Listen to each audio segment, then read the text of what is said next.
मनोज मिश्रा जी भोपाल से। राधा वल्लभ श्री हरिवंश। राधा वल्लभ श्री हरिवंश। गुरुदेव आपके चरणों में कोटि कोटि प्रणाम। महाराज जी, ये शरीर आपका शरणागत है। प्रभु, प्रारब्ध अनुसार इस शरीर में बीमारी आ जाती है या कोई चोट लग जाती है? शरीर शरणागत नहीं, केवल शरीर ही नहीं है, अहम शरणागत हुआ कि नहीं हुआ? तो कपड़ा शरणागत करने से क्या होता है? कपड़ा शरणागत करने से काम थोड़ी बनना है। कल्याण और मोक्ष तो कपड़ा पहनने वाले को होना है। शरीर शरणागत है तो आप कौन है? अभी आप शरणागत नहीं हुए क्या है?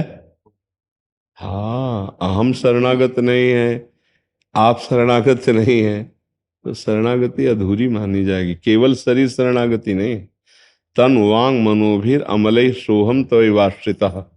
तन वांग मनो, शरीर वाणी मन और सोहम, सो अहम। तनवांग मनोभिर अमलय सोहम तवैवाश्रितः, मैं आपके आश्रित हूँ। अब बोलिए क्या कहना चाहते हैं? महाराज जी, प्रभु, प्रारब्ध अनुसार इस शरीर में बीमारी आ जाती है या कोई चोट लग जाती है जिस पर दास का भाव रहता है कि मेरे प्रभु मुझ पर कृपा कर रहे हैं और ये मेरा अंतिम जन्म है और मृत्यु रूप में मेरे ही प्रियापितम आएंगे तो और प्रसन्नता होगी। परंतु अन्य लोग कहते हैं कि जब इतनी पूजा करते हो, इतना दिन तो अन्य लोगों से मतलब है? अन्य लोगों से मतलब है नहीं तो फिर जब आप हमारे समर्पित हैं तो आपको हमारी बात समझनी चाहिए। जो तुम्हारे अंदर आ रही है वो हमारी बात है, तो तुम्हें दूसरे की सुनने की क्या? दूसरे की सुनो तो हमारी बात छोड़ो, तो जाओ माया में। हमारी बात मान रहे हो तो दूसरे की सुनना बंद करो। ना काहू सो बोलिबो, ना कोई व्यवहार, अपनी कुंवरी किशोरी को जियत निहार निहारी। एक मार्ग पकड़ो। सुने न काहू की कही, ध्यान से सुनिए, नारायण स्वामी का है। सुने न काहू की कही और कहे न अपनी बात, नारायण वा रूप में मगन रहे दिन रात। अपनी निष्ठा पे मगन रहो। ये संसार के लोग तो कुछ भी बोलते, बातुल भूत विवश मतवारे, ते नहीं बोले बचन विचारे, तिनकर कहा सुनी नहीं काना। उनकी बात सुनने के क्यों? तुम्हारी भक्ति तो इतनी बुद्धि है, जिनकी भक्ति के पहाड़ हैं उनको पहाड़ जैसा दुख भोगना पड़ा। अभी बैठे थे कि नहीं बैठे थे? तो फिर अपने को उसी निष्ठा में लाना है कि आखिरी जन्म में भगवान का जैसा तेरा किया मीठा लागे, तो जोई जोई प्यारो करे सोई मोहि भावे, बस राधा राधा राधा। ये संसार समुद्र है, निकल चलो चुपचाप तैर के। यहाँ कौन क्या कह रहा देखने सुनने में लगोगे फंस जाओगे। सीधे चलो, गुरु के वाक्य से ही मोक्ष की प्राप्ति होती है। मंत्र मूलम गुरु वाक्यम तो मोक्ष मूलम गुरु कृपा। और जब कह रहे हो मैं आपका समर्पित हूं, फिर क्या चिंता करना है? अच्छा, शरीर नाशवान, इसे जाना है, आपका भी जाएगा आपका भी जाएगा। अब इसके लिए कोई चिंता नहीं करनी। संसार में तुम्ही को केवल मरना हो तो परेशानी हो जाए, संसार में तुम्हारे ही शरीर में केवल रोग हो तो परेशानी हो जाएगी। बेचारा पूरा संसार निरोग है, ये बेचारा रोगी है, या पूरा संसार नहीं मरेगा, ये बेचारा मरेगा, ऐसा तो नहीं ना। इसका नाम मृत्यु लोक, यहाँ सब मरेगा पक्का। तो इसलिए बहुत विवेक पूर्वक धैर्य पूर्वक हम संतों की बात सुने, संसारियों की बात क्यों सुने? संसारी पुरुषों की बात सुनने लायक है। पागलों की सलाह मानी जाती है, ये पागल हैं, अपने भोगों में रत हैं, इनका अलग स्वरूप है। विवेकवान ऐसे पागलों की बात नहीं सुनता। बातुल भूत विवश मतवारे, ते नहीं बोले बचन विचारे, तिनकर कहा सुनी नहीं काना। तुम मुस्कुरा दो, राधा चल दिए के बल से। और क्या, तुम मुस्कुरा दे। जैसे कोई उपहास करे ना तो उसमें बोर नहीं होना चाहिए। जय जय श्री राधे चल दिया, वो आदमी सोचे खीस माटी का बना हुआ है आदमी, इसको बुरा ही नहीं लगता। ऐसा भक्त होना चाहिए। हमको आनंदित होना है। वो हम जल गए कि इसने ऐसा क्यों कह दिया, तो हम सबके मुंह थोड़ी बंद करेंगे। हमको अपना मुख प्रसन्न रखना है, अपना हृदय निर्विकार रखना है। यहाँ आनंद है ना, सब आनंद है बस। धीर जी सूरत से। राधा वल्लभ श्री हरिवंश। महाराज जी, महाराज जी, मेरा प्रश्न है कि स्थूल कारण और सूक्ष्म शरीर से ऊपर कैसे उठा जाए, उसकी क्या प्रक्रिया है? पहले नाम जप करो, नाम जप। कांटे से कांटा निकलता है, कांटा लगाओ तो कांटे से निकलता है। आकार में फंसे हो, आकार से शुरू करो। प्रभु की छवि विराजमान करके उनकी पूजन शुरू करो, उनको भोग लगा के पाओ, उनके चिंतन में रहो, नाम जप करो, सत्संग सुनो, लीला गायन करो। गंदे आचरण ना होने पावे, पाप कर्म ना होने पावे, तो धीरे धीरे ज्ञान प्रकाशित होगा। तो ज्ञान के द्वारा तीनों शरीरों से हम राग रहित होते हैं। यद्यपि हम हैं अब भी राग रहित ही हैं, पर अज्ञान भ्रम वो हमको रागात्मक फांसे हुए नहीं। चैतन्य घन कभी जड़ में बंधन हो ही नहीं सकता।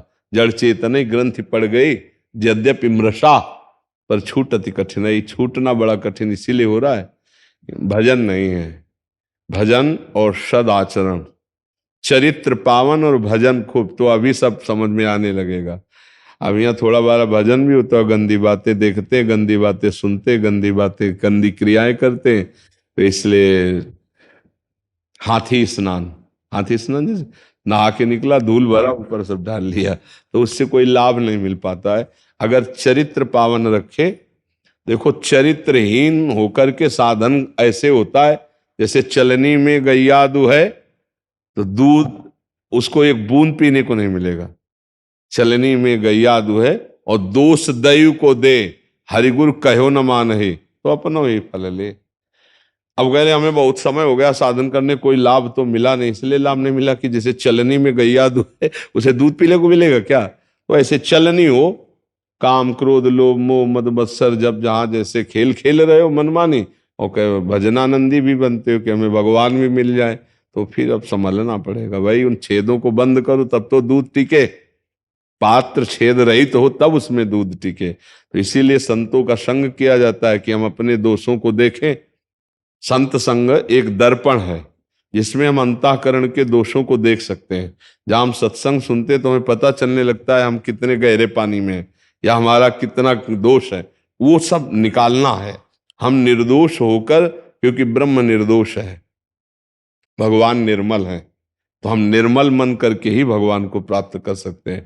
तो नाम जप करो, जिन बातों को पता है गंदी बातें उनसे दूर रहो, उनसे दूरी बनाओ, और खूब भगवान और गुरु के आश्रित भाव रखो, तो वही ज्ञान प्रदान करते। ज्ञानदाता भगवान है, और जब ज्ञान हो जाता तब ऐसे दिखाई देता है। जैसे आपका शरीर दूर अलग, ऐसे शरीर स्थूल अलग दिखाई देता है, अंतःकरण अलग दिखाई देता है, स्वभाव अलग दिखाई देता है। अपनी दृष्टा है, इनको देख रहे हैं, इनके द्वारा जो क्रियाएं हो रही हैं बड़े शासन पूर्वक ठीक से। दृष्टा ही विकार रहित होता है, जो लिप्त हो जाता है वो विकार रहित थोड़ी होता है। तो दृष्टा बनने के लिए पहले साधन में लगो, भजन करो, हृदय निर्मल हो, तब फिर आप दृष्टा बन पाओगे। यद्यपि दृष्टा आप भी हो, पर वो नहीं, दृष्टा बने हुए भी भोग लोगे, क्योंकि समझ नहीं पाओगे, सच्चा ज्ञान उदय नहीं हुआ अभी। नाम जप पर ज्यादा ध्यान दो, नाम जप से ही सब जागृत हो जाएगा। समझ रहे? साधु संग और नाम जप, सत्संग और नाम जप, ये दो ऐसे साधन है जो सब कुछ प्रकट कर देंगे। भक्ति, ज्ञान, वैराग्य सब प्रकट हो जाएगा जी। श्याम सुंदर दास जी, बंसीवट से। जी महाराज जी दंडवत प्रणाम। महाराज जी, मुझे ब्रजवास मिलने के बाद मैंने तय किया कि जो गुरुजी बोले वही सही है। क्या इससे कोई अपराध तो नहीं अन्य लोगों के प्रति? कैसा मतलब? मतलब अब मेरे जो गुरुदेव बोलेंगे वही सही है। हाँ, तो अन्य लोग है ही नहीं ऐसा मानो ना। अखंड मंडलाकारम व्याप्तमेन चराचरम तत्पदम दर्शनमेन तस्मै श्री गुरु। गुरु को एक सीमा में नहीं रखा जाता, असीम। यही कमी हो जाती है हमें कि हम जब ये हमारे गुरु बस इतनी सीमा में, तो औरों की निंदा होने लगेगी, औरों की अवहेलना होने लगेगी। यदि हम औरों में भी अपने गुरु के भाव को देख सके तो हम सच्चे गुरु सेवक हैं। जैसे आकाश सर्वत्र है, ऐसे गुरु सबके हृदय में बैठे हैं। अपने गुरु जहां से गुरुमंत्र लिया, अधिक प्रियता, पूर्ण समर्पण, पर सब संत, सब भगवंत, सब स्वरूप हमारे। महाराज जी, अन्य संत जैसे कुछ लोग वंशीवट में जो अंदर रहते हैं, कुछ लोग जैसे बड़े महाराज जी की वंशीवट पीठाधीश्वर की बुराई करने लगते हैं, तो उस स्थिति हमें ऐसे लोगों के पास ही नहीं बैठना ना, जो किसी की भी निंदा करे। हाँ, किसी की भी निंदा करे, हम उससे संभाषण नहीं करते। क्यों? हम सुलझने के लिए बैठे हैं कि उलझने के लिए बैठे हैं? सब में यही बात हमारी, सब में मेरा गुरुदेव, सब में मेरा परमात्मा है। अब आप निंदा स्तुति वो तो गुरुजनों की किसी की भी करो तो हमें बर्दाश्त नहीं होगी, क्योंकि सब में मेरे प्रभु हैं। मेरे पास केवल भगवत चर्चा, और वो भी सुलझने के लिए। तो ऐसा ही संग करो, जहां आपको लगे कि गड़बड़ है तो उठा, बाबा जी को क्या, अपने उठे चल दिए। हमारी कोई मित्रता है क्या? और दोबारा हमारे पास आए तो दरवाजा खुलेगा नहीं, क्योंकि आपका मार्ग अलग है, हमारा मार्ग अलग। हमें आपसे द्वेष नहीं, पर हमारे शास्त्र कहते हैं, महापुरुष जन कहते हैं, ऐसा संग कभी न करे जो पर चर्चा, पर दोष दर्शन, पर निंदा आदि ऐसे कभी संग न करे। जिनके संग कुमति मति उपजय करत भजन में भंग, तजोरे मन हरि विमुखन को। देखो, भजन करने वाले को टाइम ही नहीं है। सही पूछो ना, हमारे दिमाग को केवल भगवदाकार करना है। ये भ्रम है कि कोई बुरा है यहाँ। तुमको सच्ची बता दे, शीशे लगे हैं अलग अलग, एक सतोगुणी, एक तमोगुणी, एक रजोगुणी, तो उनसे वो परमात्मा का रूप अलग अलग नजर आ रहा है।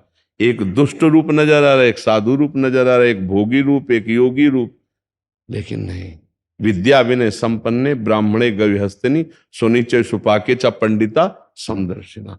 एक शीशा का अलग अलग स्वरूप होता है, जिसमें चेहरा टेढ़ा नजर आएगा, एक में बड़ा भयानक नजर आएगा, एक में बड़ा छोटा नजर आएगा, एक में बड़ा सौम्य नजर आएगा। दर्पण का ऐसा प्रभाव होता है। तो मान लो एक दर्पण ऐसा पूरा महल में लगाओ जो विविध दर्पणों से युक्त हो, तो आपको अपना ही रूप विविध रूपों में दिखाई देगा ना। मतलब इससे है संसार, एक ही परमात्मा विविध रूप, स्वप्रतिबिंब विभ्रमा। ज्ञान से देखो तो और भक्ति से देखो तो एक ही इष्ट भगवान सब में विराजमान है। निंदा करने वाले में भी भगवान है, पर हम उसका संग नहीं करेंगे, क्योंकि शास्त्र आज्ञा करता है। भगवत भाव उसमें भी, उसकी भी हम निंदा नहीं करेंगे, उसकी भी हम अवहेलना नहीं करेंगे, पर संग नहीं करेंगे। अगर कोई पूछे उसका संग क्यों नहीं करोगे, तो हम योग्य नहीं है उनके संग करने के योग। समझ रहे, हम उसकी भी निंदा, अगर उसकी निंदा कर दी तो उसमें हमें अंतर क्या रहेगा। ऐसे चले। नहीं, मतलब जवाब नहीं दे पाता, लेकिन पीड़ा होती है सुन करके गुरुजी। हाँ, तो और कोई प्रशंसा तो करे गुरुदेव की तो अच्छा लगता है, बुराई करे तो हमें बुराई वाले के पास बैठना नहीं है, दूर ही रहना है। और देखो, गुरु ब्रह्म है, हमको सिर्फ मानना ब्रह्म है बस। अपना काम बनाना हो जिसको, तो गुरु की बात मान ले, गुरु ब्रह्म है ये मान लो बस। दुनिया की बातें न सुने, नहीं तो अगर दुनिया की बातें सुनेगा ना, तो आपको सच्ची बता दें, शुद्ध सोने का कोई गहना बन ही नहीं सकता। शुद्ध सोने का कोई गहना नहीं, उसमें मिलावट होगी। संतों के चरित्रों में ऐसी बातें पाई गई है जो पचेंगी नहीं। बड़े बड़े महापुरुषों के, हमने खुद एक बड़े महापुरुष जिनको शरीर की भी शुद्ध नहीं, अब जैसे लोग आके बैठे थे तो ऐसे, बच्चा तुम्हारे गाय है? तो कहते हाँ स्वामी जी, रबड़ी नहीं पाई बहुत दिनों से, थोड़ी रबड़ी बच्चा। हाँ स्वामी। अब जो माताएं बहनें आती, बहू, हाँ स्वामी जी। कढ़ी बना लेती हो? हाँ स्वामी जी, बहुत दिन तक कढ़ी नहीं पाई, स्वामी जी आज ही बना के ले आए। हाँ ले आओ बच्चा। अब बताओ आप क्या सोचोगे कि कढ़ी और रबड़ी में बाबा जी का तो जबान फंसी, ये ब्रह्मबोध कैसे हो? और स्थिति ऐसी है कि शरीर की शुद्ध नहीं। तभी समझ में नहीं आता कि महापुरुषों की लीला क्या है। तो इसलिए हमें चाहिए कि गुरुजनों के चरित्र पर हम ना जाए, गुरुजनों के उपदेश पर जाए। वो कैसी लीला, कब कहाँ क्या, वो भगवत स्वरूप। यदि अपना कल्याण करना हो, और ये तुम्हें पक्का बता दें कि शुद्ध सोने के गहने नहीं होते, मिलावट होती है। तो जड़ चेतन गुण दोष में विश्व कीन करतार। अगर तुम थर्मामीटर लगाओगे तो 90 गुण होंगे तो 10 दोष होंगे। तो संत हंस गुण गाहे पे परिहरिवारी विकार। संत जन गुण ग्रहण करते हैं, दोषों का त्याग कर देते हैं। इसीलिए शास्त्र आज्ञा करता है गुरुजनों के जो वचन से चरित्र मिलते हो वो अनुसरण करे, नहीं तो हर बात गुरुजनों की अनुसरण ना करे। जैसे आद्य गुरु भगवान शंकराचार्य जी एक जगह मछली बिक रही थी, तो ऐसे खड़े हुए ऐसे मछली, 4 जो शिष्य थे उन्होंने नहीं खाया, और जो थे कि गुरु जी खा रहे, हम भी खा लिए। देखा ऐसे आगे बढ़े तो कांच उबाला जा रहा था, नारियल के खप्पर में गरम उबला हुआ कांच, वो तो महायोगी आद्य गुरु भगवान शंकराचार्य। अब वो जो शिष्य मछली पाए थे उनकी तरफ देखा, कहा पियो। अरे बोले गुरु जी मर जाएंगे इसको पिएंगे। तो मछली क्यों खाई? बोले आपने खाया इसलिए खा ली। तो बोले हम भी तो कांच पी रहे, पियो। ऐसे की सो जिंदा मछली निकले जल में छोड़ दी। अब वो तो महायोगी थे, और वो सब लीवर में जाके पच रहे। गुरु जो कर रहा है वो हमें नहीं करना, जो गुरु कह रहा है वो हमें करना है। ये कहते कि हमसे तो कह रहे हैं कि आप ऐसे रहो और खुद आप ऐसे रह रहे हैं। नहीं नहीं, उनकी क्या स्थिति है, वो कैसे, हमें प्रभु का क्या आदेश, में बस हमें वैसे चलना है। मेरे गुरुदेव मुझे कैसे आदेश करे, अपने गुरुजन, जैसे अपनी माँ होती है, ध्यान देना, माँ तो माँ होती है ना, बस अगर कल्याण पाना है जगत में तो गुरुदेव के वचन दो से संबंध रखे, बस। और तीसरी बात, वो सब माया में फिर हो जाएगी। गुरु वाक्यम और गुरुदेव के चरणारविंद साक्षात परब्रह्म परमात्मा, और दूरी बना के रहे संसार के व्यक्तियों से। अपने गुरुजी अपने ब्रह्म हैं, अपने प्रभु हैं। क्या खा रहे हैं, क्या पी रहे हैं, कैसे उठ रहे हैं, कैसे बैठ रहे हैं, मुझे जो आज्ञा है मैं वैसे जी रहा हूं, और उनके लिए जो आज्ञा है मैं वैसा कर रहा हूं। बस ऐसा भाव रखे, जो आज्ञा जैसे मेरे प्रीतम मेरे प्रभु, तो वही भगवान का साक्षात्कार हो जाएगा। गुरुजन जानबूझ के कुछ ऐसी लीला करते हैं जिनको पार पाना बहुत कठिन है।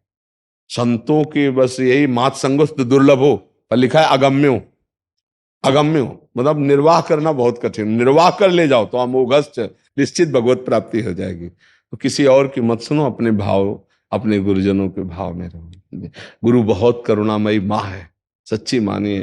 कोई गुरुजनों से प्यार करना नहीं जानता, वो अमोघ प्यार करने वाले हैं। लाख हो गुण करे पर अपने शिष्य का कल्याण करके ही, गुरुजनों का ऐसा स्वभाव होता है। मतलब गुरु कृपा ही केवलम, बस इतना है कि गुरु कृपा ही केवलम।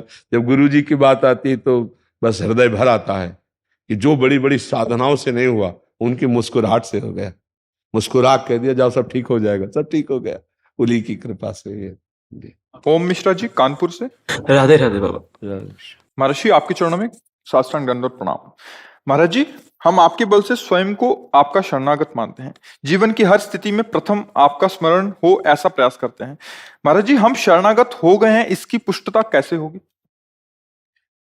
जब हमारे हृदय में कोई दुख की वृत्ति आवे तो उस समय हमारा मन कहाँ भाग के जाता है, या सुख की वृत्ति आवे कहाँ भाग के जाता है, वही आश्रय माना जाता है।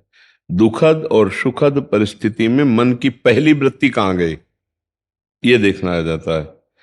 अगर किसी व्यक्ति की याद आई कि उसको फोन करें, समस्या का समाधान हो जाएगा, या सुखद वृत्ति आई तो जिसकी याद आई वो कौन सा है, कोई व्यक्ति है या भगवान है या गुरुदेव है, तो जहां हमारी वृत्ति प्रथम वृत्ति जाए, प्रथम वृत्ति, वहां आश्रय माना जाता है।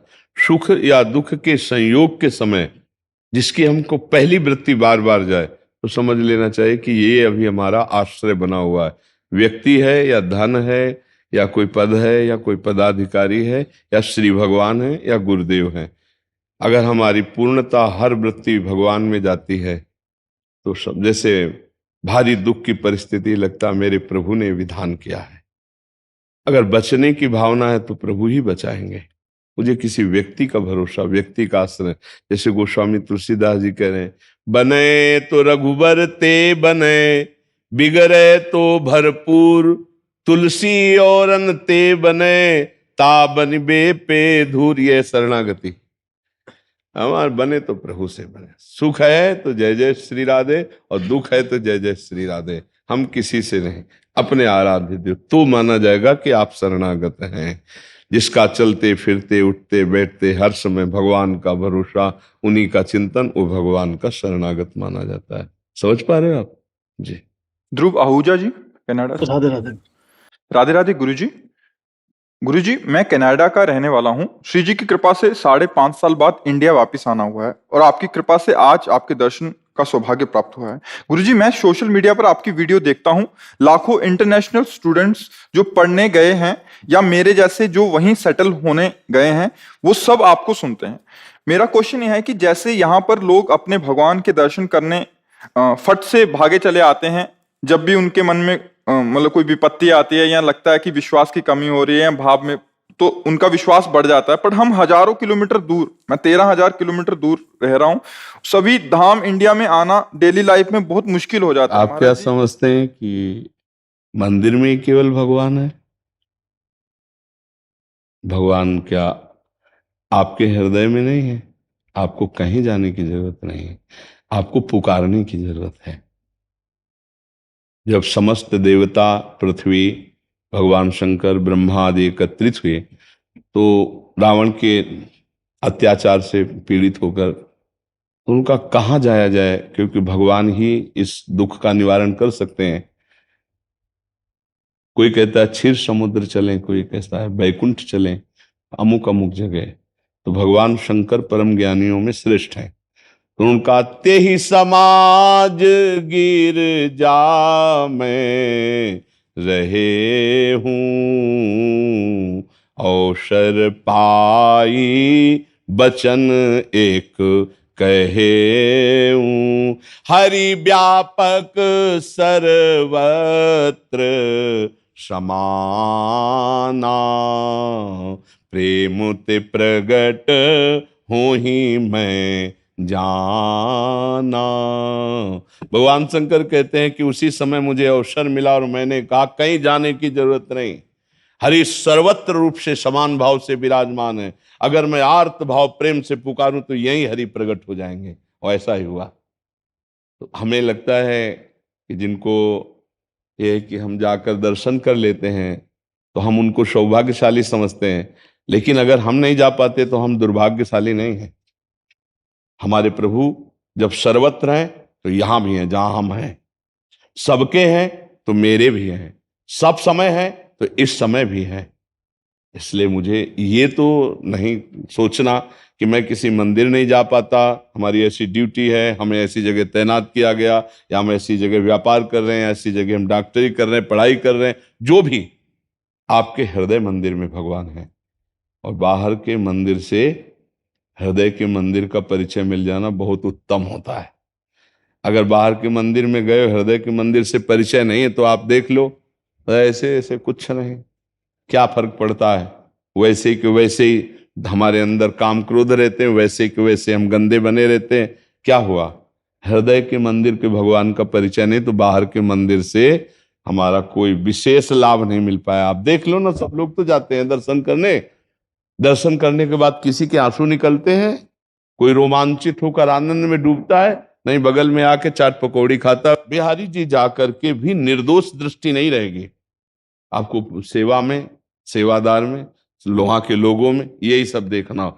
और अगर आपकी दृष्टि अंतर्मुख हो जाए तो यही गोविंद बैठे हैं, यही बिहारी जी बैठे हैं, फिर तो आप जिधर देखोगे बिहारी जी दिखाई देगी, उनकी कृपा दिखाई देगी। तो आप अंदर नाम जप करो और हृदय से प्रभु को प्रेम करो और कहो कि प्रभु हम तो मालूम नहीं आ सकते, लेकिन आप सर्वत्र हो। मैं आप जहां भी हो, अगर यहाँ हो तो यहाँ, बाहर हो तो बाहर, अगर वृंदावन में तो वृंदावन। आप सुन सकते हो मेरी बात। भगवान कनाडा से वृंदावन की बात बहुत जल्दी सुन सकते हैं, बिना फोन के नहीं सुन सकते। पुकार के देखो, हस्तिनापुर में द्रौपदी जी हैं और द्वारिका में भगवान हैं। जे ही पुकारा हा द्वारिकाधीश, तो यही वस्त्र बनकर भगवान प्रकट हो गए। तो भगवान वहीं थे ना, द्वारिका से आना नहीं पड़ा, वहीं थे भगवान, पर पुकारा द्वारिकाधीश कहकर। ये बात है। हम भगवान को यदि अपने हृदय में विराजमान, भगवान है, सबके हैं पक्का, ये बिजली उन्हीं की है। ये जो आप चैतन्यता देख रहे हैं ना, हंसना बोलना खेलना चलना फिरना, ये स्वभाव यंत्र के प्रभाव से अलग अलग हो सकता है, लेकिन बिजली एक ही है। जैसे हीटर का, यंत्र का प्रभाव गर्म करना, तो बिजली वहां से हीट पैदा कर रही। ये एसी का प्रभाव है ठंडी वायु देना, तो ठंडी। फ्रिज का स्वभाव ठंडा। ये करण है, उनसे क्रिया अलग अलग हो रही, बिजली एक ही है। तो वो बिजली है परमात्मा सब में। तो हृदय से भगवान को पुकारो और छवि रख लो भगवान की। अगर भगवान सर्वत्र है तो छवि में भी तो है। अपने भगवान को देख, कहीं जाने की जरूरत नहीं, देख लिया। जय हो बिहारी जी महाराज, जय हो राधा वल्लभ जी महाराज। और आजकल तो बहुत कृपा है, इंटरनेट और मोबाइल का जमाना है। सत्य मानो, मोबाइल से जो सुन रहे हो तो उसका चमत्कार ना हुआ होता तो आप यहाँ ना बैठे होते। मतलब जैसा हमारे बोलने से यहाँ है, ऐसे ही कनाडा से भी सुनने में हुआ, आपको नहीं हुआ ना। तो ऐसे ही जैसे यहाँ बिहारी जी आके दर्शन करने से लाभ मिलता है, ऐसे बिहारी जी की छवि रख लो तो कनाडा से ही। और आजकल तो इंटरनेट में बड़ी सब सुविधाएं हो गई किसी की, तो आप उसको मानो, लेकिन छवि को छवि न मान के बिहारी जी मानो, तो आपको उसी में लाभ मिल जाएगा। बिहारी जी आकर बिहारी जी को बिहारी जी ना मानो तो लाभ नहीं मिलेगा। दुर्योधन के सामने बिहारी जी बात कर रहे हैं श्री कृष्णचंद्र जी, और वो मानता है क्या? वो नहीं मानता कि ये भगवान है। एक भी बात भगवान के लिए मान रहा है, और जो भगवान की बात मान ले तो सब फिर ये जो नाश हुआ ये नहीं होता, आनंद हो जाता। तो हम माने कि जो छवि में भगवान है वो हमारे हैं, जो हृदय में भगवान है वो हैं, और ये नाम जप करें और हम भाव से रहें। हमको दुखी नहीं होना कि हमें भगवान ने वहां रख दिया तो हम यहाँ भारत में होते तो जल्दी आके दर्शन कर लेते। ऐसा नहीं, आप जहां हो आप भगवान के हो, जहां आप हो वहीं भगवान है। बस नाम, हमारी प्रार्थना सबसे ही रहती है, अपने कर्तव्य को पूजा समझो और नाम जप करते रहो। नाम जप से बड़ा मंगल होता है, नाम जप ही सब कुछ है। चाहे जिस हम ग्रंथ में, चाहे जिस पंथ में, जिन संतों की वाणी पढ़ रहे हैं, सब में सार बात आती है, साधु संग और नाम जप, दो से परम कल्याण है, दो से परम पदवी। तो मान लो साधु संग आप 5.5 वर्ष बाद यहाँ आप आए हैं तो मिला, लेकिन आपको साधु संग वहां मिल रहा था, नहीं मिल रहा था तभी तो आप मोबाइल में जब, तो साधु संग मानो, उसे मत मानो कि मोबाइल से कर रहे हैं, साधु संग मानो कि आज भगवान की बड़ी कृपा है, यंत्र के द्वारा जो वृंदावन में हो रहा, बैठे बैठे हम कनाडा से देख रहे हैं, अमेरिका से देख रहे हैं, तो आनंदित रहो। उसे इतना नकारात्मक सोच में मत ले जाओ कि मैं कनाडा में हूं, काश मैं भारत में होता तो ऐसा मुझे रोज रोज सानिध्य वहीं मिल रहा है। आप रोज राधा वल्लभ जी की आरती दर्शन कर सकते हो। आजकल सब वो जमाना है ना, सब यंत्रों में डाल दिया जाता है, लाइव चलता है, इधर आरती हो रही, उधर आप बैठे बैठे देख सकते हो, अमेरिका से बैठे बैठे दे। तो आजकल तो दुखी होने का, अगर आप सत्य मानते हो तो, अगर आप मानते हो कि ये तो मोबाइल से है, जो आनंद सामने बैठ करके है, तो फिर वो आपको दुख होगा। आप ऐसे मोबाइल, एक रुमाल बिछाओ, वैसे रख दो, जय संत भगवान, अब शुरू हो प्रवचन, शुरू ऑन कर दिया, अब बैठे आंख मूंदे, मानो आप राधा के कुंज में बैठे सत्संग सुन रहे वृंदावन में, आपको वैसे ही आनंद मिलेगा। आप तन्मयता पूर्वक सुने तो आपको वैसे ही आनंद मिलेगा। आप माने तो है, ना माने तो फिर नहीं, मानने का सारा खेल है।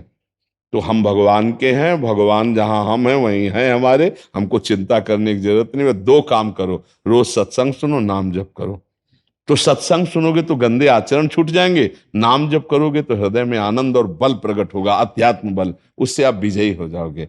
कई बार हम कहा है कि बाहरी शत्रु को मारने के लिए हमारे पास कलाएं हैं, लेकिन अंदर के शत्रु को कैसे मारे? काम को, क्रोध को, लोभ को, मोह को, मद को, मत्सर को, ये इतने बड़े दुश्मन है कि हमारा जीवन बर्बाद कर देते हैं। तो हम ये कहते हैं अध्यात्म की सबको जरूरत है। अगर आप अध्यात्म को धारण करेंगे तो आप अपने अंदर के शत्रु को काबू में कर सकेंगे। ये हमें चाहिए कि हम अध्यात्म के द्वारा अपने को बलवान बनाए। आंतरिक शत्रुओं को जिसने पराजित कर दिया, तो बाहरी शत्रु को पराजित करना उसके लिए कोई बड़ी बात नहीं है। बाहरी शत्रु पराजित करने के लिए हम सब कलाएं जानते हैं, लेकिन आंतरिक शत्रु को पराजित करने के लिए नहीं जानते, तो धोखा हो जाएगा। हम घर में ही परेशान हो जाएंगे, हम अपने आप से परेशान हो जाएंगे। तो ये विचार जो पावन विचार होंगे, ये अध्यात्म से होते हैं। इसलिए नाम जप करें और सत्संग सुने। सबको सत्संग सुनने का अवसर है, कान में लगाए हुए आप हर काम कर सकते हो। सत्संग भी चल रहा है, आप गोली भी चला सकते हो, आप कान में लगा करके आप ऑफिस के भी काम कर सकते हो, सब काम कर, नहीं किया जा सकता। तो मुझे लगता है नाम जप करें और सत्संग सुने, और जहां है वहीं भगवान है, और जो हम कर रहे हैं वो भगवान की ही सेवा कर रहे हैं, ये अनुभव कर लो तो अलग से अगरबत्ती लगाने की जरूरत नहीं पड़ेगी। सच्ची मानिए, अर्जुन कह रहे मैं सन्यास लूंगा, भिक्षावृत्ति से जूलूंगा, इनको नहीं मारूंगा। भगवान हंसकर कहते हैं अज्ञान की बात करते हो, मार इनको। बस ये बात समझना है, गीता क्या कह रही? अपने कर्तव्य को ही पूजा मानो। कर्तव्य में मिस्टेक ना होने पाए, तुम्हारी सच्ची पूजा हो गई। अब हम लोग कर्तव्य को संसारिक समझ लेते हैं, अगरबत्ती और आरती को पूजा मान लेते हैं, नहीं मान लेते, तभी हम परेशान हो जाते हैं। पूजा का स्वरूप दो नहीं रखना, एक ही रखना है। जो भगवान ने हमें कर्तव्य दिया, ये हमारी पूजा है। और स्मरण, हम राधा राधा, कृष्ण कृष्ण, राम राम, हरि, ये तो इसमें ना नहाने की कोई समस्या है और ना इसमें खाने की कोई समस्या है। जब मिले जैसे मिले, जय भगवान की पा लिया और अपने कार्य में रत है अपने। हाँ, ये जरूर है कि अगर हम गंदी चीजें खाएंगे पिएंगे तो भजन में मन नहीं लगेगा। हमारा तात्पर्य सात्विक वस्तुओं से है कि जैसा भी भगवान यथा योग्य जो भगवान दे रहे उनको। ऐसे धर्म बड़ा सूक्ष्म, उसको समझना होता है। ऐसी परिस्थितियों से धर्म का निर्णय, जो अज्ञानी लोग होते हैं वो नहीं समझते। परिस्थिति में हमारा धर्म इस समय क्या कहता है, वो जानकारी सत्संग के द्वारा नाम जप के द्वारा हमारा जब ज्ञान प्रकट होता है, निर्मल होता है, तो हमें किसी से पूछना नहीं पड़ता, अपने आप समझ में आता है। तो आप बलवान बनो, उत्साह संपन्न बनो। और एक बात और हंसी में हम कहते हैं, एक चरण बढ़ाया तो ब्रह्मलोक पहुंच गया, और एक चरण बढ़ाया तो नीचे के लोग नप गए। तो अभी तो बीचे में हो आप, तो टांग के बीचे भी तो हो, कहाँ दूर हो भगवान से, है ले? हाँ, दूर नहीं हो। इसलिए खूब नाम जप करो, सत्संग सुनते रहो। अनुजा जी मेरठ से। राधे राधे। महाराज जी, दो प्रश्नों को एक साथ मिला के, महाराज जी कुछ प्रश्न हम बार बार इसलिए करते हैं कि उसका आप हर बार एक नए ढंग से उसका उत्तर देते हैं कि वो समझ आ जाए। महाराज जी, इनका ऐसा है कि आजकल के युवा करियर में छोटी सी असफलता मिलने पर डिप्रेशन का शिकार हो जाते हैं। महाराज जी इसका बाहर निकालने का वो बताइए। और जैसे ये जो प्रश्न किए थे, इनका भी एक समाधान था कि मेरी शरीर की छोटी बहन ने किशोरावस्था में ही 5 वर्ष पूर्व परीक्षा में फेल हो जाने के डर से अपना शरीर त्याग दिया था। घर में ज्ञान देखो, और सत्संग का अभाव था। हाँ, तो हमारा कई बार इस विषय पर निवेदन रहता है कि बच्चों को आध्यात्मिक शिक्षा दे और माता पिता मित्रवत व्यवहार करें। इस विषय में माता पिता का बहुत बड़ा योगदान होता है।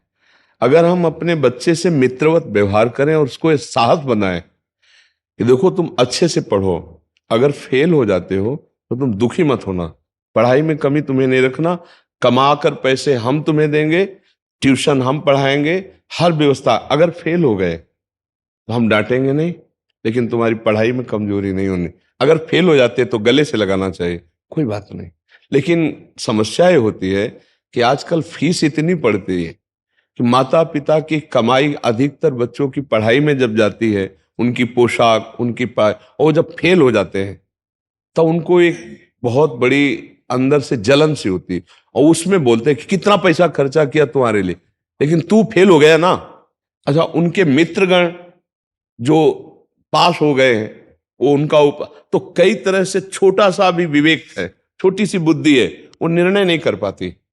उस समय माता पिता का सहयोग बहुत जरूरी है। ऐसे बच्चों को बहुत दुलार कर, तू चिंता मत करना, अगली बार तुझे और हम ट्यूशन लगाएंगे और अच्छे से पढ़ाएंगे, तू फेल हो गया कोई बात नहीं, ऐसा दुलार करना चाहिए। या जैसे वो परीक्षा देने जा रहे हैं, पास ही होना चाहिए, मतलब उनको इतना दबाव डाल दिया दिमाग में। अब उनको अगर ये आभास भी हो गया कि मैं सही पेपर नहीं दे पाया तो फेल हो, तो फिर वो जो ये बताए ना, वो करने के लिए उनको और कोई रास्ता नजर नहीं आता। स्कूल जाएंगे तो बच्चे उपहास करेंगे, घर आएंगे तो माता पिता डांटेंगे, मारेंगे, इससे एक ही उपाय है। अच्छा, वो इसके परिणाम को तो जानते हैं नहीं बच्चे। मुझे लगता है कि इसमें माता पिता का बहुत बड़ा योगदान होना चाहिए। बच्चों के जीवन के उत्थान और पतन में माता पिता का बहुत योगदान होता है। अब जैसे किसान आदमी है, अब वो गेहूं बेचकर फीस देता है, अब बच्चा फेल हो गया तो उसके लिए तो बहुत बड़ी हानि का विषय हो गया ना। अब उसको सिंचाई भी देनी पड़ती, खाद भी देनी पड़ती, उसी से भोजन भी होना है, उसी से पोशाक भी बननी, उसी से बेटी का ब्याह, उसी से पढ़ाई करनी। अब ऐसे लोग जब टार्चर करते हैं ना बच्चे को, देखो ना पड़ोसी का लड़का पास, अब वो लड़का क्या सोचेगा और उसका दिमाग क्या सोचेगा कि अब मैं कैसे जीऊं। तो उसको छोटे छोटे बच्चे, उनका निर्णय, छोटे छोटे क्या जो डिग्रियां कर रहे हैं, वो आए थे ना कोटा से, वो प्रश्न। तो एक भाई और उसका दूसरा भाई, दोनों भाई आए, जी। वो कह रहे हैं कि एक आईएएस की तैयारी कर रहा है। वो कह रहा है 1.5 साल हो गया मेरे को तैयारी करते हुए, घर से पैसे लेके तैयारी कर रहा हूँ, अभी मैं इतना घबरा गया हूँ अंदर से, मेरे को लग रहा है कि मैं फेल हो गया तो मेरा क्या होगा। 1.5-2 साल बर्बाद हो गए, पिताजी का पैसा लगा, भाई का भी पैसा लग रहा है, इसलिए मेरा आत्मविश्वास इतना डगमगा गया कि मेरे को आगे नहीं डगमगाना चाहिए। इसीलिए अध्यात्म की जरूरत है। सुख दुखे समय कृत्वा लाभा लाभो जया जयो, नहीं डगमगाना चाहिए। हम अविनाशी के बच्चे हैं, अगर एक तरफ हम फेल हो जाते हैं तो हम किसी तरफ तो पास होंगे, हम चलेंगे। मान लो हम पढ़ाई में फेल हो जाते हैं तो हम कोई व्यापार करते हैं, हमें मरना जरूरी है क्या? मर के कोई 5 स्टार होटल है कि वो हम जाकर सुरक्षित व्यवस्थित हो जाएंगे? अरे भूत योनि मिलेगी, हमें दुर्गति होगी। मानव योनि में तो हम अपना सुधार कर सकते हैं, मरना कोई हल नहीं समस्या का। वो कह रहे थे पिताजी से इतना डर लग रहा है। हाँ, यही हमको माता पिता से प्रार्थना, इसीलिए हमने बच्चा शब्द ना बोल के माता पिता को बोला है कि उस समय माता पिता को बहुत ही सावधान रहना चाहिए। बच्चा खोने से अच्छा है कि उस बच्चे के जीवन को संभाल ले, नहीं तो पक्का ये छोटे छोटे। अच्छा, दूसरी बात यह है कि आजकल नवीन बच्चों में ब्रह्मचर्य हानि की बहुतायत हो गई है। मोबाइल और कुसंग। छोटे छोटे बच्चे जिनको ज्ञान भी नहीं है कि मतलब हमारा ये क्रिया, हमारा ये चेष्टा, हमारा ये बोलना देखना हमको किस दुर्गति में पहुंचा देगा। अब उनकी स्मृति शक्ति लोप होगी, जितना वीर क्षय होगा स्मृति शक्ति लोप होगी। इसका पहचान होती है, स्मृति शक्ति पर प्रभाव पड़ता है। ब्रह्मचारी स्मृतिवान होता है, एक बार जो सुन लिया जीवन में नहीं भूलेगा, एक बार जो चेहरा देख लिया कभी पहचान लेंगे। वो ब्रह्मचर्य में स्मृति होती है। अब स्मृति ब्रह्मचर्यहीनता में गई तो पढ़ाई में रुचि नहीं, प्रमाद स्थितियां जागृत हो जाती। छोटे छोटे बच्चे व्यभिचार और व्यसन दो में फंस जाते हैं। बच्चे बच्चे से व्यभिचार, बच्चे बच्चियों से गर्लफ्रेंड बॉयफ्रेंड, ये क्या है? ये क्या है? व्यभिचार का ही तो रास्ता है। अरे बड़े बड़े योगी मुनियों की इंद्रियां कंट्रोल में रहना मुश्किल हो जाए अगर कुसंग हो जाए। संगम त्यजेत मिथुन व्रतिनाम मुमुक्षु सर्वात्मना विसृजित बहिरिंद्रियाणि। इंद्रियों को खुला छोड़ दे तो ऋषि मुनि भ्रष्ट हो जाए। सौभरी जी का श्लोक है कि मछली की मैथुन क्रीड़ा देख करके वो 50 ब्याह कर लिए मानधाता के पुत्रियों से। अब ये छोटे छोटे बच्चे जब व्यभिचार में उतरेंगे तो इनकी बुद्धि, इनकी स्मृति ये नष्ट हो जाएगी। फिर पढ़ाई में पास कैसे होंगे? फिर व्यसन में उतरेंगे, क्योंकि व्यभिचार और व्यसन दोनों सगे भाई हैं।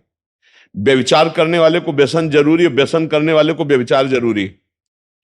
भारी व्यभिचार करने वाला व्यसन लेगा और भारी व्यसन करने वाला व्यभिचारी होगा, क्योंकि व्यभिचार की मांग होती है व्यसन में, कोई भी नशा हो। अब छोटे छोटे बच्चे, अब ये जो दुर्गतियां फैल रही हैं इनका, जैसे किसान आदमी अध्यात्म को नहीं जानता, फसल नष्ट हो गई, कुछ हुआ, आत्महत्या कर लिया।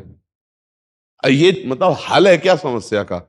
हमारा मरने से समस्या का हल नहीं है, हमारा कर्म बिगड़ जाएगा, हम और गलत योनियों में जाएंगे जहां हमारा सुधार ही नहीं हो सकता। हमको यही सुधार करना है। समस्या से लड़ना मानव देह का कर्तव्य है। राज तिलक सुबह होने जा रहा है रघुनाथ जी का और 14 वर्ष का वनवास हो जाता है। कितनी भारी समस्या।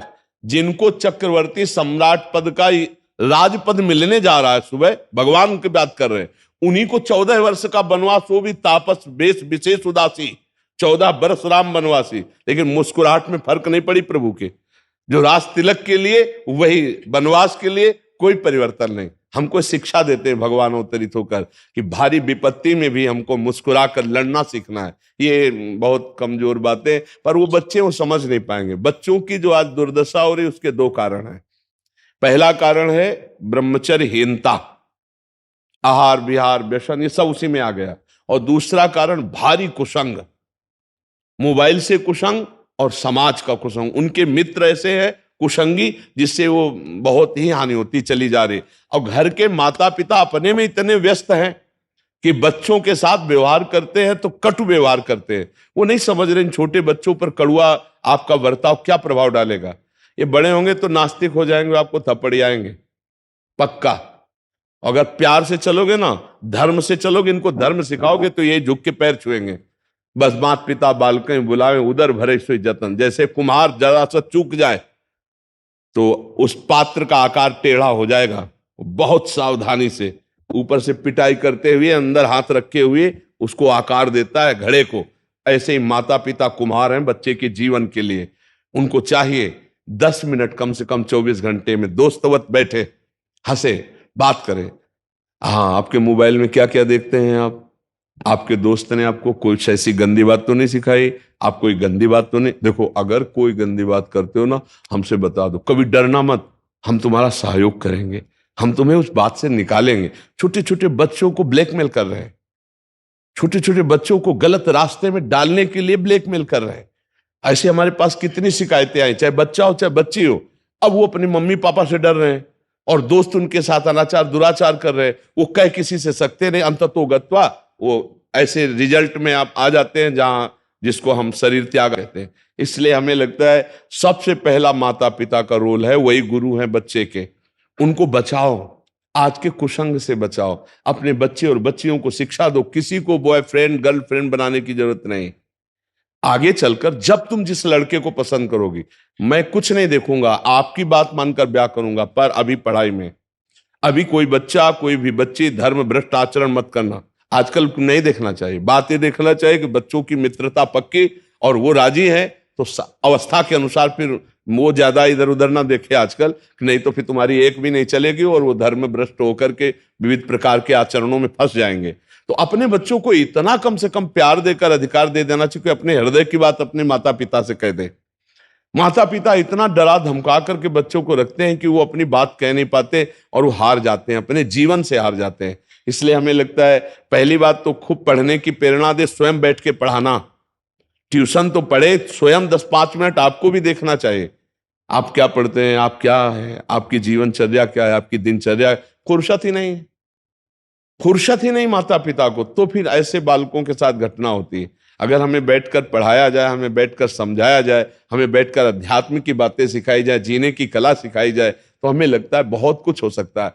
गर्भस्थ शिशु को चक्रव्यूह रचना तोड़ना सिखा दिया अर्जुन ने। गर्भस्थ शिशु को, गर्भ में गर्भस्थ शिशु प्रहलाद को सिखा दिया नारद जी ने भक्ति का चरम अवस्था का स्वरूप। तो क्या प्रगट बालकों को हम नहीं संभाल सकते? प्यार क्या है? हमारा प्यार इतना दमदार नहीं है कि हम अपने बच्चे को अपने प्यार के शासन में लेकर हर बात उसकी समझे। लेकिन आज नहीं है, फुर्सत नहीं है, समय नहीं है। ऐसे ऐसे माता पिता खुद विक्षिप्त है जो अध्यात्म को नहीं जानते कि अपने बच्चों को, अपनी पत्नी को जहर दे के खुद मरने के लिए तैयार है। आप कितनी घटनाएं देखो ना। मुझे लगता है अध्यात्म के बिना पशुता जाती नहीं है। अध्यात्म रोज नियम से हमें सत्संग सुनना चाहिए, शास्त्र स्वाध्याय करना चाहिए, रोज नाम जप करना चाहिए, पवित्र आहार करना चाहिए, शराब पीना, मांस खाना, व्यभिचार करना, पराई स्त्री या पुरुष से संयोग करना, इनका त्याग कर दो। देखो बुद्धि कितनी सुंदर हो जाएगी। आप ब्रह्मचर्य रहिए कुछ महीने या कुछ वर्ष और फिर संतान का योग, देखो आपकी संतान कैसे आती है। अब आप खुद भ्रष्ट हो तो संतान ब्रह्मचारी थोड़ी पैदा हो जाएगी, संतान विवेकवान थोड़ी पैदा हो जाएगी। तो इसलिए हमें लगता है सुधार तो किसान का खेत जितना अच्छा होता है और बीज जितना अच्छा होता है उतनी अच्छी फसल होती है। चरित्र सही होना चाहिए और विवेक सही होना चाहिए माता पिता का, तब बच्चों का उन्नति होती है। तो अगर शिक्षा दी जाए बेटों को कि प्रातःकाल उठ के रघुनाथा मात पिता गुरु नावै माथा, ये सिखाया गया था हम लोग। कर आगे वस्ते लक्ष्मी कर्म दे दो, धरती के पैर छू, ये सब। अब आजकल कौन पुत्र अपने माता पिता के पैर छूता है? माथा रख के प्रणाम करे माता पिता। हमें लगता शर्म लगेगी शायद बच्चे को माता पिता के चरण छूने में। क्यों? बूढ़े माता पिता के चरण छूना तो बात जान दो, उनको थपड़ियावे ना, बस इतनी बड़ी कृपा है। उनको पीठ न दे यही बड़ी कृपा है, उनको भोजन दे दे यही बड़ी कृपा है। तो आज जो समस्याएं बढ़ रही वो धर्म विहीन आचरणों के कारण बढ़ रही हैं। आज जो इस तरह की घटनाएं हो रही हैं, हमारा सौहार्द खत्म हो चुका है, वासना छा रही। माता पिता अपने में नहीं संभल पा रहे तो बच्चों को कैसे संभाले? माता पिता खुद नहीं समझ पा रहे हमारा धर्म क्या है तो बच्चों को कैसे संभाले? बच्चों की बहुत छोटी बुद्धि होती है, उनको समझाने के लिए छोटा बनना पड़ता है। जैसे छोटे बच्चे को खिलाने के लिए आप घुटनों के बल चलते हो तो हंसता है ना, ऐसे ही जब बच्चा 8-10 वर्ष का हो तो उसके जैसा बन के बात करे, उससे प्यार से बात करे, कभी गोद में बैठा ले, दुलार करे, उसकी जानकारी ले, उसकी वृत्ति कहाँ जा रही। अब 15-16 वर्ष का है तो दोस्त की तरह बात करे, आइए बैठिए, आप अपना मोबाइल दिखा सकते हैं, आप क्या क्या देखते हैं, आप किससे प्यार करते हैं, क्या बात करते हैं, कैसे आचरण है, आप कृपा करके दिखा सकते हैं? बिल्कुल दोस्त की तरह, जैसे दोस्त से बात करते हैं। नहीं नहीं, हम नहीं, देखो हम तुम्हारे पक्के दोस्त भी हैं, पिता भी हैं, जान की ताकत लगा देंगे, कहीं फंसने नहीं देंगे। ऐसे तो उसको लगेगा कि भारी से भारी गलती करके हम अपने पापा से बात कर सकते हैं, हम भारी से भारी गलती करके अगर पापा डांटेंगे तो मम्मी से बात कर सकते हैं। अब जब इतना प्यार दुलार नहीं है तो ये होता चला जाएगा। ये छोटे छोटे बच्चों को जो ये रोग लग रहा है बहुत खतरनाक लग रहा है। इनकी स्मृति चली जाएगी, इनकी जीवनी शक्ति लो हो जाएगी और ये अपना निर्णय करने में असमर्थ हो जाएंगे। इसलिए हमें लगता है हमारी नई पीढ़ी को माता पिता बचावें, मित्रजन बचावें। जो आजकल ये व्यभिचार प्रवृत्ति चल गई, इसे दोस्ती ना मानी जाए, बहुत खतरनाक। अपने बच्चों को बचाओ, ये गर्लफ्रेंड बॉयफ्रेंड इनसे बचाओ, लेकिन बचावे कौन? वो खुद लिप्त हैं। समस्या ये है कि बचाने वाले ही लिप्त हो रहे हैं। मतलब टीचर है, माता पिता है, उपदेशक है, पड़ोस के मित्र है, ये तभी बच सकते हैं ना जब ये अपने आप में हो। भाई टीचर सद्भावना युक्त हो, बच्चों को वैसे बैठा ला, जो खेलने का समय उस समय उनसे मित्रवत बात करें। लेकिन नहीं, किसी को फुर्सत कहाँ है। अगर टीचर अच्छी शिक्षा देगा तो ट्यूशन में देगा, अलग से ट्यूशन लो तो तुम्हें अच्छी शिक्षा देगा जिस विषय का। आजकल सब जगह गड़बड़ होना शुरू हो गया है, इसलिए समाज की विकृति बढ़ रही है। हमें तो लग रहा है अध्यात्म में सब संभले तभी हो सकता है, नहीं तो कोई उपाय आपको नजर आ रहा हो तो हमें बताइए। अध्यात्म के सिवा और कोई उपाय नजर आ रहा हो तो बताइए।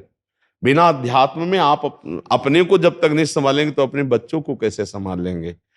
नई समाज हमारी अध्यात्म को समझ नहीं रही है, कैसे समझ जाएगी, कैसे संभलेगी। डॉक्टर, फिल्म और बड़े बड़े सीरियल, वेब सीरीज ये सब सपोर्ट कर रहे हैं, हस्तमैथुन को, गंदी बातों को, व्यभिचार को सपोर्ट कर रहे हैं। अब कैसे, अब हम लोग इसीलिए तो चुप हैं कि कैसे हम बोल कैसे सकते हैं, क्या बोलें, कैसे समझाएं हमारी बात। ये तो हम प्रणाम करते हैं आज के नवयुवकों को और अपने भारतवासियों को जो आज कुछ बात मान रहे हैं और मान करके चल रहे हैं और समझ रहे हैं। नहीं तो यार बाबा जी की बात, संत की बात कौन मानता है, सब मनमानी आचरण चल रहे हैं। ऐसी फिल्में दिखाई जाती हैं, ऐसी सीरीज, वेब सीरीज दिखाई जाती है जिनमें व्यभिचार प्रवृत्तियां बढ़े, जिनमें साधु महात्माओं का उपहास किया गया है, उनके वचनों की अवहेलना की गई है। तो कैसे वचन। अच्छा, नए बच्चे वेब सीरीज देखते हैं, भाई दोनों पक्ष दिखाए जाए। अगर हम कह रहे हैं कि कोई नाटक दिखाया जाए तो एक दिखाया जाए दंभी पाखंडी नाटकी का, तो एक सत्य का भी दिखाया जाए, जिससे यह भी तो पता चले कि जो नकली है उसका असली भी होता है। असली अगर नोट ना हो तो नकली उससे कैसे बनेगा, तो नकली यदि मिला तो असली होगा। तो दोनों पार्ट दिखाया जाए तो लोगों की श्रद्धा तो बढ़े। तो ज्यादातर पार्ट दिखाया गया नकली का ही। अब वो मनमानी आचरण कर रहे हैं, उनके ऊपर अंकुश करे तो कौन करे, दो ही हैं अंकुश करने वाले, या तो सदगुरु संत महात्मा ब्रह्म ऋषि, और या तो शास्त्र। तस्मात् शास्त्रम प्रमाणम ते कार्य कार्यो व्यवस्थित। शास्त्र पढ़ना नहीं, संतों की बात माननी नहीं। अब कैसे सुधार हो समाज का।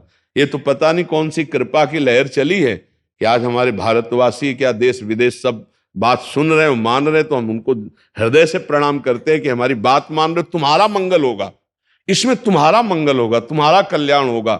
प्रभु से हम प्रार्थना करते हैं कि हे नाथ, जैसे हम पर कृपा कर रहे हो, ऐसे हमारे भारतवासी, हमारे देश विदेश में जो भी आपके वचन सुन रहे हैं, आपकी महिमा सुन रहे हैं, उनके हृदय का परिवर्तन हो। ये हमारा कोई जादू नहीं है, ये हमारे प्रभु का प्रताप है। उनसे हम प्रार्थना करते हैं आनंद पूर्वक जीवन। कितने लोगों का चलने लगा, कितने लोग गलत मार्गों से हट रहे हैं। ये बात अध्यात्म के बिना नहीं हो सकती। तो हमें लगता है कि माता पिता, मित्रजन, समाजजन अध्यात्म को समझे, भगवत मार्ग को समझे। जो ब्रह्मचर्य में ताकत है वो व्यभिचार में सुख नहीं है। जो व्यसन रहित होने में दैवत्व है, दैवी संपदा है, वो व्यसन करके आसुरी संपदा में नहीं है। जो आप सात्विक भोजन पाकर निर्णय करेंगे, वो मांस खा के निर्णय नहीं कर सकते। मांस खा के चर्बी बढ़ा सकते हो, अध्यात्म बल नहीं। अध्यात्म बल संकल्प बल होता है, पक्का समझना। संकल्प बल होता है, संकल्प बल में अपार सामर्थ होती है। अध्यात्म में हर कष्ट सह करके विजय पाने की लालसा, हर कष्ट सहकर। मेरी बात मान लो, सब लोग अध्यात्म से जुड़ो तभी बन पाओगे। ये मांस खाना, शराब पीना, जुआ खेलना, व्यभिचार करना, गंदे आचरण करना, इनसे सब पशुवत है आचरण, कुछ नहीं। हमें लगता है संभालना चाहिए अध्यात्म के द्वारा ही समझ। ये बहुत हम तुमको सच्ची कह रहे, मान लो भगवान के नाम में एक अपार सामर्थ है। अपार सामर्थ मतलब तुम्हें कैसे बताए। 100 ग्राम दुख है और 900 ग्राम सुख है।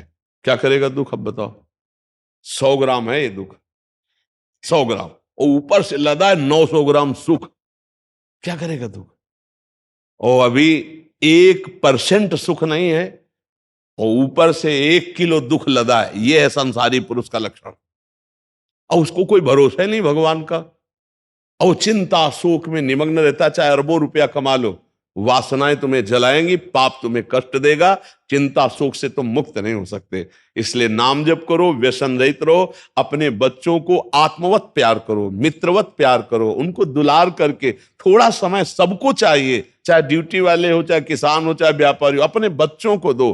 क्योंकि ये वो पीढ़ी है जो हमारे राष्ट्र के लिए भविष्य है। इन्हीं में से कोई कौन बनेगा, क्या बनेगा पता नहीं इनके भाग्य में। इसलिए सबको समय देना चाहिए। भाईचारा, मित्रता का व्यवहार, एक दूसरे से मिलकर उनके दोषों का नाश करना। पर आजकल ऐसा नहीं, छोटे छोटे बच्चों से मिलकर के उनके साथ गंदा बर्ताव किया जाता है, उनको गंदी बातें सिखाई जाती है। हमारा समाज बहुत बुरी तरह नष्ट हो रहा है। व्यभिचार में सबसे ज्यादा नष्ट हो रहा है। व्यसन और व्यभिचार, ये दो का तो एक राज्य छा गया है।